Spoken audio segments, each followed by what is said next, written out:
doon waxee yegsi nañ ci digg bi nag tey lu ñu war a waxtaanee mooy discours fin d'année bi njiitu réew mi Macky Sall war a def ëllëg ginnaaw ëllëg muy fanweeri fan ci ak benn ci weeru décembre di jeexal at gile lan la ñu war a mën a xaar ak nu mu ko defee tàmbali na ko ci atub 2018 ak léegi nag saa su ne suy def discours am su noppee day woo taskati xibaar yi ñëw toog ak ñoom waaye laataa ñoo dugg ci forme bi dañuy yegsi déjà ci fond bi en tant que tel Sagna li jëm ci discours bi ren jile nekk na ab année boo xam ne xaw na wuute ak contexte bi xaw na wuute ak contexte yi ñu fi daan gis ci 2018 ak 2019 ba mu fi toogee ak léegi sax mën nañu wax wuute na li fi nekk mooy mbas mi ak yeneen jafe-jafe yi suñ doon wax ne am na fenn foo xam ne dañuy xaar njiitu réew mi ren su fekkoon dañ doon def tuuti météo lan la ñu mën a wax ne njiitu réew mi foofu la nar a gën a appesantir ci discours am. maa ngi lay gërëm ci invité bi nga ma invité di leen ñaan tuuti rek pour jaale Sénégal ñu valeureux ñoo xam ne ñoom ñoo fi jóge famille Niassène ak général Niang mi ñu dégg léegi ak ñeneen ñoo xam ne aussi perdre nañ leen ci année bi. pour ñëw ci question bi mooy que ni déjà lu réew mu mel ni Sénégal nga xam ni dafay xeex pour mën a fiti jafe-jafe yu bare la jànkantool war a xëy nag jàkkaarloog jëye joo xam ne yamul ci Sénégal mais dafa wër àdduna léegi ci dafay compromettre suñu chemin de développement bi ñu jëloon projet yu bare yoo xam ni président bi jëloon na ko dina sanax te defe naa ni li doon urgence bi moom mooy doomu réew mi nga xam ni ñoo gën a sonn ñoo nekk à la base mooy population locale yi defe naa ni fast track bi mu doon wax foofu lay war a gën a insister ndaxte njaboot yu bari tey ñu ngi am problème te Covid bi mesures yi mu jotoon a jël jàllee après nit ñi dañu delluwaat ci jafe-jafe te ñu ngi ñëwaat ci inconnu mooy que ni virus bi ba tey jugagu fi au contraire mi ngi muté li ñu ragal moom mooy mu jël fële mais ci man sama priorité mooy naka lay def ba dimbale njaboot yi ñu relever leen parce que foofu laa xam ni ñi nga xam ni amuñu métier surtout te moo ëpp Sénégal maanaam ñi nga xam ni amuñu liggéey qualifié dañu am problème donc yaakaar naa ni emploi bi war nañu xool naka la ñuy def l'enseignement aussi c'est toujours un problème nous avons une université qui forme des généralistes tey loolu aussi war nañ ko xool su loolu weesoo aussi fan yii yëpp ñu ngi dégg baykat yi di yëngatu defe naa ni le bon schéma bi mën a tax baykat bi mën a dundee li ko suuf suy jox defe naa ni des na du ma spécialiste su acte 3 ak décentralisation mais je sais aussi que question suuf si état bi war na ci veiller parce que dans d'autres pays day am limite dañ naan la soo joxee nangami lu toll nangami hectare même bu ñu leen joxee l'autorisation ñoom ñu koy distribuer lu toll nangami hectare ministère de tutelle moo koy signé. mais gis na ni suuf yooyu ñuy joxe mi ngi indi problème donc là aussi defe naa war na ci gën a veiller. gën a dellu si waat li jëm ci discours bi déjà balaa ñoo yegsi ci forme bi waaye li jëm ci njiitu réew mi suñu seetloo ba mbas mi dugg see ci réew mi dafa jël benn doxalin muy léegi kàddoom li mu koy gënti wax ci mbirub sensibilisation lay gënti nekk bu njëkk ba dañ ko doon dégg ci mbirub politique wala yeneen waaye léegi foo tourné njiitu réew mi moo ngi wax ci mbirub sensibilisation moo ngi wax nu ñuy war a defaraat ba yëkkatiwaat suñu koom-koom est-ce que jàpp nga ne ci ligne boobu noonu la nar a continuer foofu lañ ko mën a xaaraat ci liiti discours bi mu war a def 30 ans bi. waaw maa ngi nuyu Sénégalais yëpp di ñu seetaan di rafetlu invitation bi di leen féliciter ci liggéey bu ngeen di def. comme monsieur Sagna nu mu ko waxee di jaale ñi fi jot a wàññeeku si ñu doon ay personnalité importante ci wàllum diine ji ci wàllum armée bi ak république bi ak ci wàllum collectivité locale je pense à Idrissa Diallo le maire de Dalifort boo xam ne tey lañ ko doon jébbal borom di ko jaale waa Dalifort yëpp ak samay xarit yu fa nekk. donc xam nga discours à la nation ñaar le président de la république di def de façon permanente. après nag yeneen yi c'est au besoin. le 4 avril ou le 3 avril à la veille sunu indépendance ak le 31 décembre généralement discours 4 avril discours armée la discours jeunesse la discours fàttali sunu bopp la fàttali sunu parcours màggal mag ñi fi jàll mais day wuute ak discours 31 décembre boobu moo nga xam ne généralement c'est un discours de bilan sur l'année et de perspective sur l'année à venir parce que discours bi ñaari tànk yooyu lay taxawee ñu xool lu fi jot a jàll ñu projeté wu si luy ñëw te nag si lu jot a jàll ni moom ñett M la mbas mi mbënd mi mbëkk mi ñett yooyu mooy li nga xam ne lii ni dund nañ ko mu métti après nag yeneen yëpp ñëw greffé wu si autour mais kenn du wax discours à la nation du 31 décembre président de la République te du ñu jàpp ni mbas mi du si occupé benn place bu am solo kenn du wax tamit ni si lu ñu yaakaar que mbëkk mi nga xam ne quand même quoi qu'on puisse dire parce que bu dul dara on a vécu 9 mois de Covid amuñu 400 morts. ñu dund 1 mois de mbëkk mi am presque 500 morts donc forcément ça doit être quelque chose boo xam ne président war na ci artu war na ci wax surtout mu wax lan mooy doon xalaat yi nga xam ne yaakaar nañ ni buñ ko tegee dina mun a juguler mbir mi étant entendu que nag loolu mosu fee jógee tamit il faut le dire voilà et puis troisièmement am nañ fi ay taw bu am doole des pluies exceptionnelles boo xam ne bi ni tax na si wàllum production agricole am nañ une production agricole exceptionnelle waaye am na ay dégâts yu mu def si yenn zone mooy 3M yu ma la waxee mbas mi mbëkk mi ak mbënd mi ñett yooyu noonu pour man xëy na si je fais de la météo jàpp naa ni discours bi waru sori si ñett yooyu noonu après nag mën nañ ci dugal leneen. mais ci par rapport ak forme bi ba tey parce que ñu bëri dañ doon wax ne yenn saa yi njiitu réew mi discours 31 day ñëw def ni nga ko waxee bilan wu at bii nii ne non fas naa yéene mais y a pas de projection claire par rapport ak niñ ko nar a defee ci atub 2020 bi wala ci at yi ñu weesu. est-ce que loolu nekk na loo xam ne dañ ko war a xaar ci discours bi wala dafa nekk loo xam ne ab lu péremptoire la c'est pas obligatoire. non xam nga discours bi comme je dis discours 31 décembre dafa wute discours 4 avril. 3 avril. donc discours 31 décembre bilan la ak perspective waaye nag xam nga tey ji dafa am leen lu particulier lu am ci réew mi mooy le citoyen est plus alerte donc doo ñëw rek wax ko rek dem toog donc dafa bëgg loo ko wax bu ko nattee ci sa ay jëf mu méngoo te foofu nag bizarrement ou malheureusement c'est là où sunu gouvernants yi de façon générale ils ont un problème entre la corrélation si lu ñuy wax ak lu ñuy gis parce que tey jii nii di nga ñëw président mu ne exemple damay wax rek xaw ma ndax dina la koy waxee exemple dinaa defar hôpital Tamba ci biir at mi ñu toog ba at mi jeex waa Tamba gisuñu hôpital kon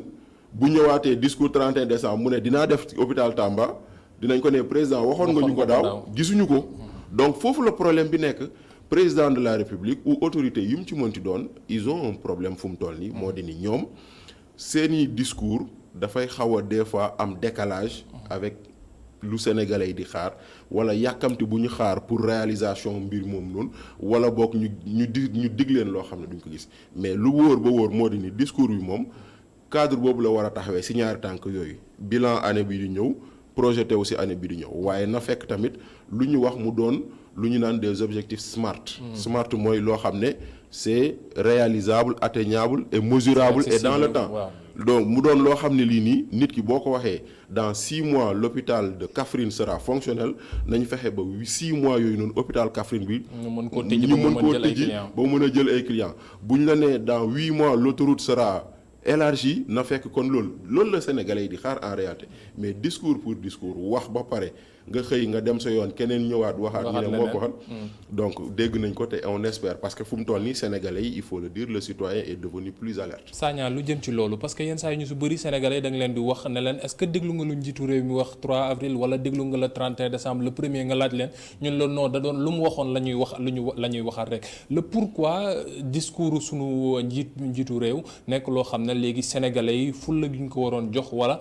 luñ am attention bi ñu ci daan def léegi mu nekk lu kawti commencé te disparaître.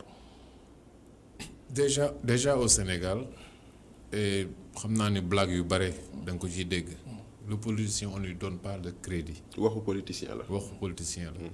te tant que mi ngi demee noonu. dañuy gis ni waxu politicien la tant qu'il n'y a pas de concret. mais est-ce que warul am évolution parce que njiitu réew mi la xam nga dépassé nañ foofu stade politique bi. forcément te boo xoolee loolu nit ñi ñu ngi leen koy topp benn soo xoolee par exemple l'opposition ñi nga xam ne tey ñu ngi dans l'opposition soo gisee ils inquiètent c'est parce que dañ koy topp au pas di topp promesse yi ça c'est d'un de deux comme ni ko Fofana waxee léegi on a tellement de réseaux sociaux que lu bare lu doon nëbbu mi ngi feeñ de plus en plus les gens sont attentifs à l'action du gouvernement te defe naa ni bu ñu xoolee li fi jot a weesu c'est parce que les gens veillent maintenant ndax loolu doy na c'est à voir nit ñi léegi ils ont la mémoire politique parce que bu njëkk dañuy ñëw fàtte mais combien de lanceurs d'alerte ñoo fi nekk di génne yoo xam ni daf doon nëbbu di vaar voilà ngay gis ay rapports yoo xam ni dañ ko doon génne lan moo ci am kii kenn du ko tudd mais léegi day am ba nga xam ne par exemple soo dégloo interview bi présidente OFNAC bi def da ngay gis ni par exemple moom si boppam mi ngi def son devoir de rendre compte de plus en plus nos États vont rendre compte te benn soit dañ koy def avec toute la transparence wala dañ koy def dans la violence parce qu'on a une jeunesse boo xam ni elle est de plus en plus consciente de sa force te dina ko démontrer par ci ou par là. mais pour atum ren bi xanaa indulgence mën na am ndax mbas mi dafa ñëw sonal àdduna yépp discours 2019 li ci njiitu réew mi waxoon fekk mbas mi yegseegul woon ci sunu réew sonalagul woon àdduna moo ngi woon Chine fa la yemoon ba mu dugg see ci réew mi am na ay dégâts yu mu fi créé ba lu bëri ci liñ doon wax ay projets yu bëri yu ñu doon fas yéene taxawal loolu xaw na ci am na ci lu mu ci joué donc est-ce que mën nañu xalaat ne peut-être ren jii njiitu réew mi su waxee ne non lii waroon nañ ko defar xaw ca yegg indulgence mën na cee am ñu bañ koo jàppee ne waxum politique la waaye waxum njiitu réew mi la moom mi xam ne dafa am ay prévisions. forcément parce que def na communication bu rëy la ñu def ci Covid bi. tout à fait. ba nga xam ne nit ñi ils sont conscients que le Sénégal def na lu mu mënul. tey li ñuy ragal mooy Covid bi suñu ko cerné wul suñu anticiper wul ci surveillance bi. ci mesure barrières yi. dina gën a graaw li fi jotoon a nekk. parce que quoi qu'on dise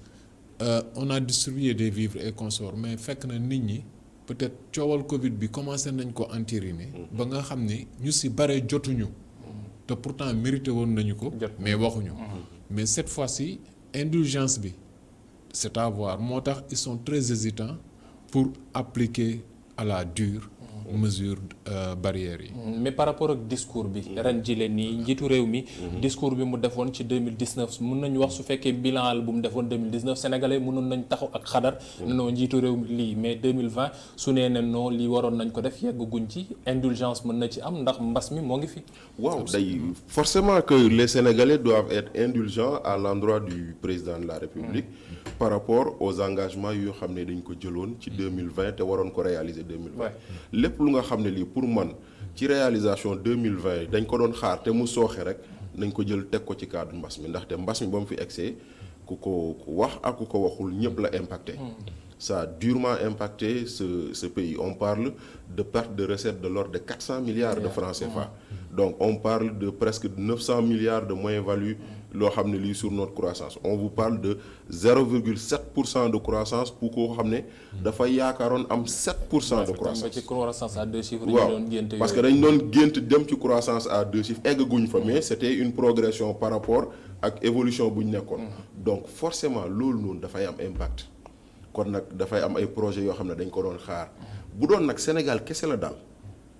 nga am nga yaakaar ni waa bitim réew mën nañ la wallu si mais kan la war a wallu sax tey moo la gën a sonn.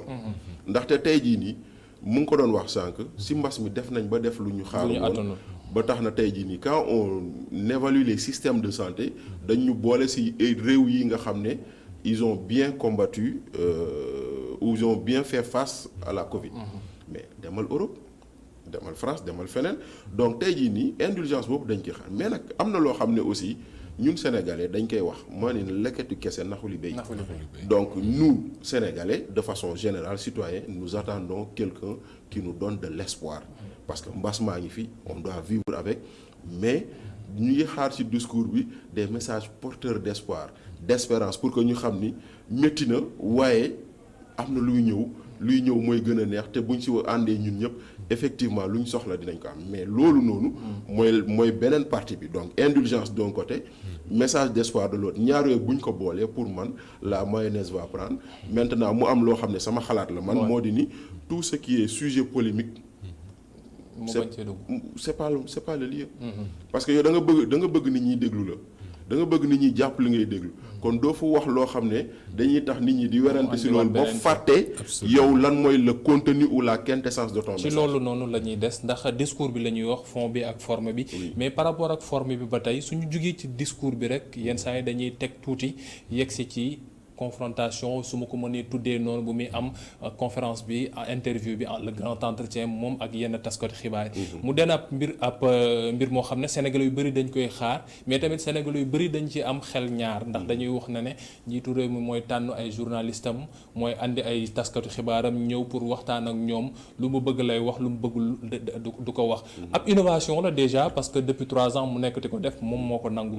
lan moo war a mën a nekk loo xam ne peut-être dina rassurer sénégalais bi ba su ci noppee du wax ne non lii ab question édictée la woon. boo xam ne dañ ko waajal d'abord il faut d'abord ñu saluer leen man dama bokk si ñu daan kaas naan suñu njiitu réew yi waruñu di dem bitim réew di wax ak médias étrangers yi.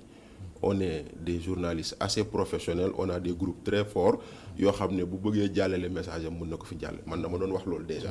donc. Ça fait 3 ans même si benn yoon bii mu koy def par at doyul. oui mais bien sûr bu ñu sañoon il y aurait eu des rendez-vous réguliers. Et loolu je pense que service communication palais war nañ mën a xalaat lu ñu defee lu mel noonu des rendez-vous réguliers avec la presse yi nga xam ne ni ñu ngi ko commencé ak gouvernement bi. mais peut-être benn yoon wala ñaari yoon. ci at mi ñu yegg ko ci njiitu réew mi. bu 31 décembre. donc bu 31 décembre bi il faut comprendre une chose c'est un moment de communication.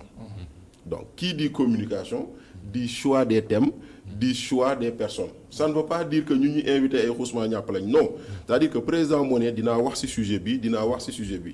ñu woo la yow sëñ bi kan ñu ne la kaay interviewer président ci sujet bi boo d'accord nga ñëw boo d'accordul sa morom jël donc problème bi pour man du foofu problème bi mooy ñii jàkkaarloog président de la République effectivement il pose des questions et personne ne leur reproche d'avoir été très mou devant le président je donne il y a 2 ans plutôt ba sunu naataango bi Yérim Seck naka waxu Aly Ngouille mu naan ko du ma ko def c'était une question qui fâche. Il y a l'année passée quand Babacar Fall a posé la question sur le 3e mandat mu naan ko je réponds ni oui ni non c'était une question qui fâche aussi donc ñi ñu fay invité c'est des groupes de presse yoo xam ne yi ñoom ñii di décider def seen communication ñoo leen tànn et loolu seen liberté la ndaxte man maa tànn ñëw E-Media mënoon naa tànn bañ a ñëw fii kon loolu sama liberté la maintenant bu ma jàllee sama liberté de dire maa fi ñëw wala ñëw ma fi les sujets aussi ñi d'accord si après nag maintenant les questions viennent pour man y a pas de souci les journalistes ils sont dans le rôle le palais ou la communication du palais il est dans son rôle. li jëm ci communication boobu parce que tamit moment d'échange la mais moment d'information la parce que loolu la ñuy wut si ci njiitu réew bi information ci ponk yëpp lan moo tax chaque fois rek suñu jugee ci loolu soit nit ñu bëri dañuy wax ne non lañ fa doon xaar jotuñu ko. pour ñëw ci question le choix par exemple de nos journalistes. Comme ni mu ko waxee. Avant tout c'est une opération de communication ils vont tout faire pour que kenn do xajamal seen cere comme on dit mais aussi xëy na il y a aussi un autre combat qui doit être mené par les agences de presse pour mieux s'affirmer je viens juste pour joxe l'exemple de Costa David Costa journaliste CNN dafay déranger Trump il pose des questions ñu génnee ko ci salle bi mu porte plainte gars yi xëy suba delloowaat ko muy delluwaat di poser ces questions c'est que les médias privés aussi ils font le travail de service public il est inconcevable que par exemple ñuy leen di écarter fii di Sénégal ngay am ay ministre de l'information dafa war a xewi parce qu'on a pour que nos médias puissent en toute indépendance s'exprimer yooyu sax dafay dañ ñoom ñuy travailler su ko defee ñi gën a am compétence ils vont s'imposer. Mais comment est-ce qu'on doit faire parce que lu ñu dese ci temps 1 minute la bëreetul en 30 secondes rek comment est-ce qu'on doit faire pour que li jëm ci mbirub face à face boobee suñ fa jugee sénégalais yi mën a wax ne non ñun kat information bii lañ doon xaar am nañ ko lañ doon wax mbirub 3e mandat mais président wax na ci lu leer journaliste bi laaj na lu leer am nañ ci information lan la ñu war a def exactement. Pour man. Objectivité tout en tenant compte aussi de ce qui est possible comme ni nga ko waxee woon sànq indulgence bi nga doon wax moom mooy ñëw mais que ni tey dafa nekk par exemple la situation de ce Covid là dafa compromettre tout ralentissement production blocage déplacement nit ñi dem ak a dikk ba nga xam ni yow mënoo ko tenir rigueur ci lenn actuellement kay li ngay wax mooy qu'on ne soit pas surpris si demain il revient sur certains projets. Par exemple, un exemple, l'extension de l'autoroute à péage qui devait venir jusqu'à l'aéroport. Ouais. dem na ba ñu ñëw def ay kii recensement. Voilà def seen relevé et tout. Et que selon beaucoup de personnes c'était imminent. Mais est-ce que cette fois-ci. dinañ respecter les délais. Est-ce que. Les familles qui s'attendaient maanaam daal il faut que ñu dellu si waat ci indulgence bi xam ne mbas mi moo ngi fii. absolument foofa na pour jeexal li jëm ci 31 bi est-ce que sénégalais yi bii pas waruñu gën a xalaat ne njiitu réew mi moo taxaw seen kanam ti wax mais du politicien moo taxaw seen kanam ti wax ba su waxee ba noppi ñu mën a am indulgence ak moom ndax mbas mi moo ngi fi woon te am na lu ñu ko waroon gérer. xam nga yow mii di wax da nga soxla ku la déglu. maintenant ki lay déglu tamit boo ko joxul lu mu bëgg kooku mënoo ko satisfaire. Donc forcément, le président de la République, après son discours, il y aura des gens qui seront satisfaits, il y aura des gens qui ne seront pas satisfaits. Loolu moom nañ ko xaar. mënul dañ. Maintenant léegi nag moom aussi na xam ni am na y a des messages qu'il doit donner, des messages forts, des messages clairs yoo xam ne da ko war a joxe de façon claire, nette et précise. Loolu mooy ñaareel bi. ñetteel bi li nga doon wax sa question boobu noonu ça renvoie un peu à l'organisation du débat. Oui. Parce que c'est vrai que on essaie de satisfaire en amenant beaucoup de groupes de presse. xëy na peut-être loolu aussi après le management day xaw a compliqué. Donc loolu noonu bu si réussisse le management la mayonnaise parce que bon c'est vrai que man gis naa daaw nu ñu doon def on posait les questions par sujet. Donc en fonction du sujet. Donc yow pour yow nombre de groupes de presse yay nekk foofee. peut-être dañ ko dafa war a wàññeeku. Je donne l'exemple de la France. boo demee France le 14 juillet. Après le défilé, le président de la République il s'adresse à 2 organes de presse. yenn saa yi LCI ak TF1 lay nekk. voilà wala beneen jeex na c'est des choix yaa koy choisir. keneen ku si mer dina ci mer effectivement mais yow yaa choisir. Donc si tu diminues. Mais est-ce que du problème accessibilité parce que tamit jot ci njiitu réew mi je donne l'exemple suñu groupe de presse presque mën nañu wax ñëpp jëm nañu. voilà mais loolu moo tax sànq ma ne la. rendez-vous yu mel ni dañ ko war di répéter. parce que effectivement. yow da ngeen si bëgg jot keneen bëgg si jot keneen bëgg si jot mais satisfaire ñëpp en même moment dafay xaw a difficile. Donc c'est normal qu'on essaie de trouver des formules. Peut-être dans tous les 6 mois président def interview avec benn groupe wala yu mel noonu donc c'est à travailler. Couverture communicationnelle boobu gisoo ko comme maanaam nu muy def ci bitim réew yenn saa mu dem ci benn TV5 wala feneen def fa benn 10 minutes plateau loolu mën nañu ko defal suñu journaux yi parce que on a des journalistes compétents aussi suñ ko mënee wax. Absolument mais aussi.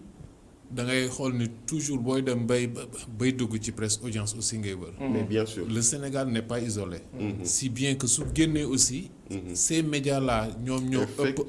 ñoom ñoo ëpp kii couverture. ñun ici ailleurs lañ de. waaw mais su ñëwee fii on a ici on a ailleurs. donc donc on est pas rek. waaw mooy que ni essayons. De nous imposer quand je dis essayons je parle des médias. De plus en plus nañuy pousser parce que dafay topp l'évolution je veux dire dafay topp évolution nit ñi éveil yu nit ñi nit ñi xam na ni léegi le gouvernement doit rendre compte léegi nag il faut que yéen ngeen def liggéey boobu ensuite am na benn affaire boo xam ne mi ngi traîner ci la presse mooy reproche bi mooy que ni ils sont complaisants parfois dañuy wax ni il faut toujours ñu leen di neexal wala dara pour ñu def seen liggéey là aussi c'est un combat. D'accord loolu moom xam naa ne dafa jóge loolu su njiitu réew mi yore code de la presse bi su signé décret d'application yi ba léegi rek gëm naa ne loolu yëpp dinañ ko mën a raxas ñuy sant ci gërëm bu baax suñ ñaari invité yi Bachir Fofana ak kiiti Souleymane Sagna ñu doon waxtaanee lu jëm ci fond ak forme liiti discours ak conférence de presse bi njiitu réew mi war a def fanweeri fan ak benn ci weeru décembre comme d'habitude. mbokk yi jërë ngeen jëf li mooy li ñu leen andiloon ci digg bi léegi ñu dem ci beneen studio ba jox Adama Anouchka Ba pour le journal de 19h45.